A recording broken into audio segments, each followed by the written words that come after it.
Yes, you guys, welcome back. I'm in EFC, this is Blue Lions TV, and in today's video, I'll be breaking down and discussing how Romelu Lukaku will line up under Thomas Tuchel this season. Since Lukaku's announcement signing last night, we found out more information behind this deal. We found out that at this point in time, the number 18 shirt has been registered to Lukaku. This may be a temporary thing as we are waiting for Tammy Abraham to leave, and I'd imagine that Lukaku will then take his number. Lukaku rejoins the club after 10 years since leaving us, and I think the irony behind this deal was that a few seasons back when we tried to sign him, we scoffed at the chance to sign for 100 million euros, and essentially fast forward a few seasons, we've paid that exact fee. In my opinion, that is money well worth spent, and at this point in time, there are only a few legalities left for Lukaku to sort out. They include image rights and bonuses, and we found out that he could be earning between 325,000 per week all the way to 450k per week. That is a ridiculous amount of money, and of course this is a club record when it comes to wages. The reality is though, he won't be playing against Crystal Palace on Saturday, but he will be playing against Arsenal, you guys, on the 22nd of August, so stay tuned for that. In today's video, I'm going to go through 3 possible lineups that I think Tuchel will look to use Lukaku this season, and how Lukaku is going to help elevate all 3 of these systems. So I hope you guys do enjoy. Of course, there's going to be a ton of content coming out today, you guys. I'm excited to make these videos again. Things are starting to happen, so if you like today's videos, if you appreciate the effort from me, and of course if you're happy that we have secured a world-class striker, my friends, please smash that like button, and most importantly, out of anything, get involved in the comments and share your thoughts and opinions too. Without wasting any more time, let's get straight into the video. And for me, one thing to remember throughout this video is that the key to getting the best out of Lukaku, of course, is to have players playing close and off of him. Lukaku can do more than just lead the line and make runs and behinds. He's a platform, he holds the ball up, he brings others into the game. And these are qualities that Thomas Tuchel wants in his team to help elevate how we play as a team. Tuchel mentioned previously in a Super Cup interview that Lukaku's profile is perfect. He has a presence. He's in the same category as your Haalands, your Lewandowskis, and your Harry Kanes. And I'd imagine that Tuchel will be especially happy because he really pushed for Lukaku. He was one of the top forwards that he was hoping the club would try to secure in the summer window. And of course, in the end, the club got Tuchel his man. So right now, let's look to see how Thomas Tuchel will plan to use Lukaku for this season. We start with the first formation, and I've gone for a 3-4-1-2. Now this is the current formation that Tuchel has been using throughout pre-season, and as I've been alluding to, I've got the impression that Tuchel has been thinking in advance. He knew that a striker was coming, and he wanted to prepare the team to get ready to play, and he wanted to get the entire squad ready to be able to adapt and play to a new system. Now last season we rarely saw this formation used, even though we probably had tons of opportunities to play with 2 strikers up front together. However, you may be asking yourself, okay, why now is Tuchel deciding to use 2 strikers up front? And to answer that question, my friends, it allows us to play much more directly and play through midfield lines a lot quicker. Lukaku in this system will act as the platform. He's very good at dropping deeper to receive the ball. At times he will come into his own half to be that platform to help play through teams. With Lukaku, he constantly encourages movement to be made off of him. A lot of times when you see this move in play, Lukaku will drop deeper, get his frame in front of his man, spin him, and once he does that, you immediately see wing-backs on both sides bombing forward, stretching the play, and staying as wide as possible. And by doing this essentially creates big space in the middle, and this gives the option for a Lukaku to, turn on the ball, spin, drive through teams, and maybe set his teammate up, or even carry the ball and take shots on goal. Now let's deep it. How many players do we have that can provide something unique like that? This is just another small example of the bonuses we get in attack now that we have Lukaku playing up front for us. We can't forget that last season, not only did Lukaku score over 40 goals, but he also got 12 assists throughout the entire season. That is amazing. He had over 50 goal contributions by himself last season. He scores, but he creates for his teammates too. And in a system like this, where we constantly have runners off of him, he is the perfect striker to complement that style of football. For example, I can imagine the link up between him and Kai Havertz. For me, I always see Kai as like the German ghost. He plays that withdrawn role very well, and the reason why he can play that is that not only does he have the technical play, but he matches that with the physicality.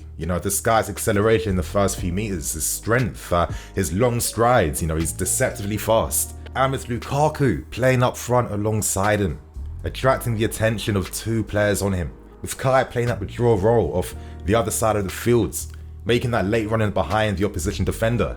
I can imagine us creating so many opportunities this way, and for me, I think this has the potential to be even better than what we saw with Lukaku and Lautaro Martinez. What I'm describing would apply to Timo Werner too. With Thomas Tuchel, he now has a squad that he can dip into depending on the opposition teams that we're playing against. And lastly, in this system too, you guys, with Lukaku playing up front, there will be even more opportunities for shots to be taken outside the box and for more penetrative passes to be played in those central areas. One thing that we saw in particular this preseason was how Hakim Ziyech looked absolutely transformed playing in behind two strikers, by having the space created by those vertical runs made by them. With how the wing backs were holding their positions out really wide, there was lots of spaces in front of the opposition defence, and with someone like Ziyech who, he can play that through ball over the top, in behind, do an impressive piece of skill, or most importantly, take shots from outside the box. This will be another area in which we encourage more positivity and hopefully convert a lot more chances in front of goal for next season. And now, we do move on to a system that we actually haven't seen before. However, I have a hunch deep down that we could potentially turn towards this now due to the strong options we have in attack, and that is a 4-2-2-2. Now, my only qualm about this is that I think ideally you'd want to have someone with more physicality playing alongside an N'Golo Kante. Could that even be Mason Mount? Who knows? It depends if we use this formation against teams in the bottom half. However, I do feel like using this system as well could take even more advantage of, the vast depth of talent we have in attack right now. I've gone for Timo Werner and Lukaku playing up front together. I'm getting strong RB Leipzig flashbacks when Werner was playing off of Poulsen up front. Let's not forget, when Werner first signed for us at the start of last season, his goal scoring was there. He was performing in front of goal. And I think a big reason for that was that playing alongside Tammy Abraham essentially created space for Werner to move into it unmarked and unopposed. Due to Timo Werner's incredible acceleration, I think he's one of the fastest players easily in the league. This means that he can play withdrawn himself as well because he can cover short distances a lot quicker than what most defenders can do.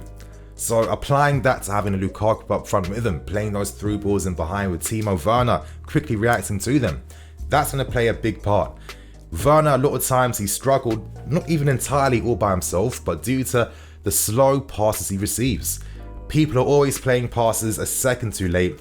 An example is maybe Kovacic, who has a really bad habit of delaying it at times, and sometimes even N'Golo Kante too. So to have Lukaku's creativity in front, supplying that for Werner, is going to be a big and useful thing. With Lukaku, he's always excelled at his one-touch play in the final third. He does lots of one-touch layoffs, a lot of one-touch flicks, and a lot of quick touches and quick runs. In this system, I could imagine Mason Mount and Kai Havertz playing in the half space as being very key.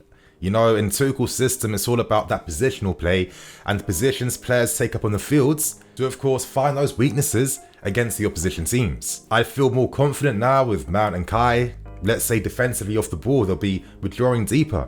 We turn into a 4-4-2 team, and for me, this would be especially dangerous on the counter-attack and in the transition too. That's because when you have players in the half spaces, it encourages you to play through opposition midfield lines and to play forward a lot more.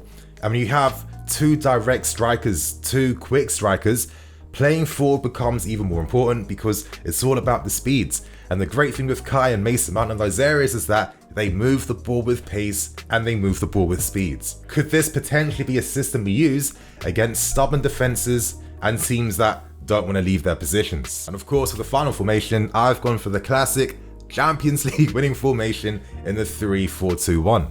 Don't expect us to just retire this completely. We will still turn towards it and use it quite regularly. In this team, Lukaku essentially would replace the role that Timo Werner provides when playing here.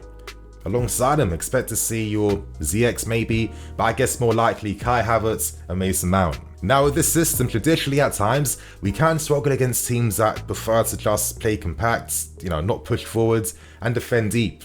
I feel like we do get outmanned in those areas in the final thirds, but with Lukaku up front now, effectively being like a Timo Werner with a better touch and, like a super strength too, it does mean that we have more possibilities now when it comes to breaking teams down. And that's with how Lukaku will play with his back to goal. He's a player that normally attracts 2 players on him every single time, so this will allow for more creative passes to be played inside the box. If a player feels more confident that Lukaku is more likely to hold possession in this area, they're going to be more encouraged to play those difficult passes. And as I said at the start of this video, Lukaku excels when he has players playing close off of him and with him as well. When you have Kai Havertz and Mason Mount alongside him in those areas, you guys, players that also understand how to exploit space, I do feel like we could see some special things. In this system too, expect to see a lot of rotation with our front 3, and that's because when you rotate a lot, it makes it very difficult for the opposition team to mark you and control you because it's essentially bringing their own threat and dimension to the game. One way I could see us using this in particular is in counter-attacking moments and on the transition. Lukaku, not only will he be a focal point centrally, let's not forget the threat he causes out wides. Incredible threat. And I think on the transition of where, deep in our own half defending and let's say Rudiger needs to find him from deep, Lukaku likes to withdraw a lot of times to that right side channel. And by doing that, he tends to have 3 options at all times. Of course, he can use his customary double step over to cut inside and drive and continue his run. Of course, he can look to use his strength as a platform to hold off opposition players and bring the rest of his teammates into the game. Expect him to find the wing backs a lot of times doing this. And of course, third and lastly, he can literally power through, hit that ball direct. So I feel like that will bring a ton of different dimensions to the team. I do feel like at times, like when Timo Werner's in those same areas out wide, at times, his lack of technical ability can display itself. And sometimes his decision making is not as good ideally as you'd hope it would be. As I stress, Lukaku normally has 2 players man marking him or trying to get the ball off of him, and imagine him on counter-attacking situations down at the right hand side. That's going to free so much space down the left where, as we're seeing all the time, and if we cast our minds back to that Super Cup win over Villarreal, how often were we playing balls in behind or creating overloads down the left hand side to stretch and exploit Villarreal? So yeah, you guys, I think I'm gonna bring an end to this video today. It's incredibly exciting. There's so many different elements that Lukaku will bring to this team tactically, and it's gonna provide so many different solutions for the team too. Now, in my opinion, I would actually say that we should sign a midfield player to have the most complete team right now, because I do feel like if we had another one, maybe we could go to a back 4 system at times, which will be useful. But regardless though, we have something even more important, and that was securing a world-class striker in Romelu Lukaku. So it's great to have him back, you guys. Next season will be incredibly exciting. It starts tomorrow at 3 PM against Crystal Palace. Expect to see me there. But on that note, I'm EFC. This is Blue Lions TV. I'll catch you guys later with some more videos. Cool.